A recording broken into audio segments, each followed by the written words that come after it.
Hi, everyone. Jeff Yasteen here, and welcome back to another new edition of Market Insight. And I'm joined by my colleague and friend, Ted Bauman, editor of the Bauman Letter. Ted, welcome, as always. Hey, Jeff. How you doing? Doing good.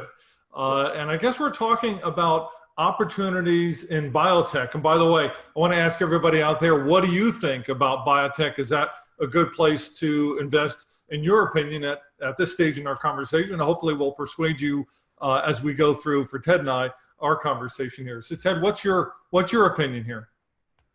Well, I think biotech generally has somewhat of a scary reputation for many investors because it has the potential for enormous gains, but it also has the potential for flops. A lot of companies or drugs, companies that are launching new drugs can see big jumps in their stock price based on expectations, but those expectations can fall apart pretty easily, particularly because of the approval process. I mean, obviously that's a big constraint on this industry, the Food and Drug Administration, European regulations.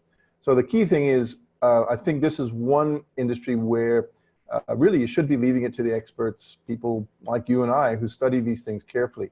It's a good reason to subscribe to newsletters that for people who are doing intensive research. The way I tend to think of it, Ted, is sort of to go back to the gold mining idea here. In the 1849, 1850, the original gold mining strike in the San Francisco area, the idea there with Levi Strauss, by the way, I'm not recommending Levi's here, the stock, but Levi Strauss, the man, made a ton of money selling blue jeans, good, tough work clothing, to the men who are working in the mines. And that's sort of the mentality that I've also adopted with biotech. So I have a stock. I'm not going to talk about it here because it's something that subscribers have paid for Total Wealth Insider, my newsletter.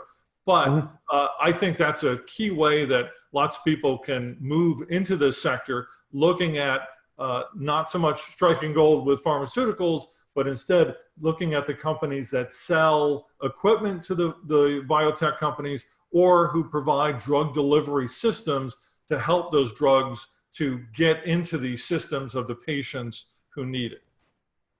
Well, absolutely. And in fact, I have two positions in my Bauman Letter portfolio that are related in that way. And it's kind of what our colleague Charles Mizrahi calls pick and shovel companies.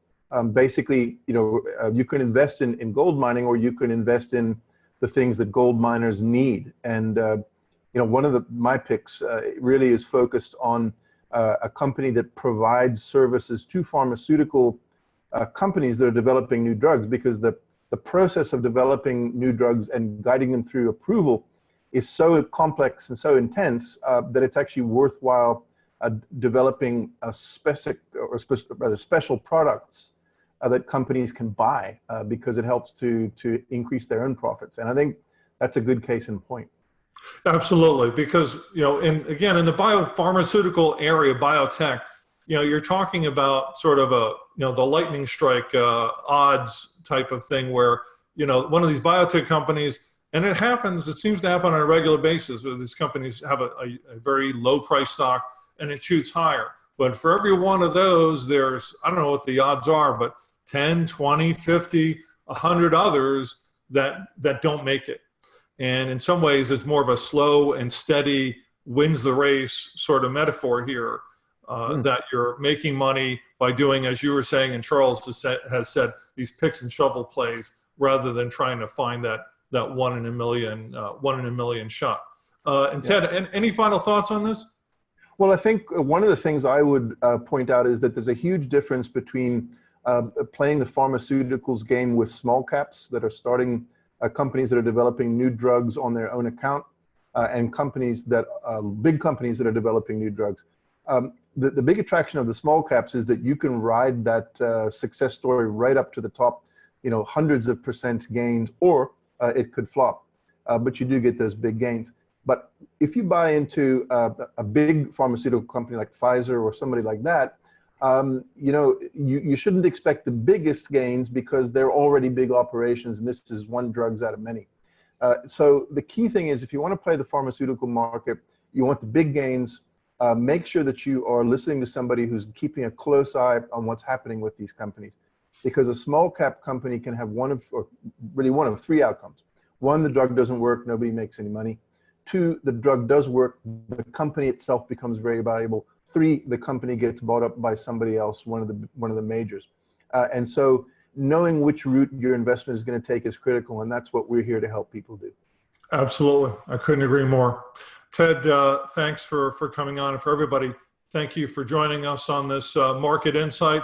Don't forget to subscribe to our YouTube channel. And also, as I said, tell us your opinion in the notes below the video here. We'll have a brand new edition next Saturday. Be sure to look for it in your email. And on behalf of Ted, Brian, Christopher, Ian King, Mike Carr, and all of us here at Total Wealth Insider, Sovereign Investor Daily, thanks for joining us.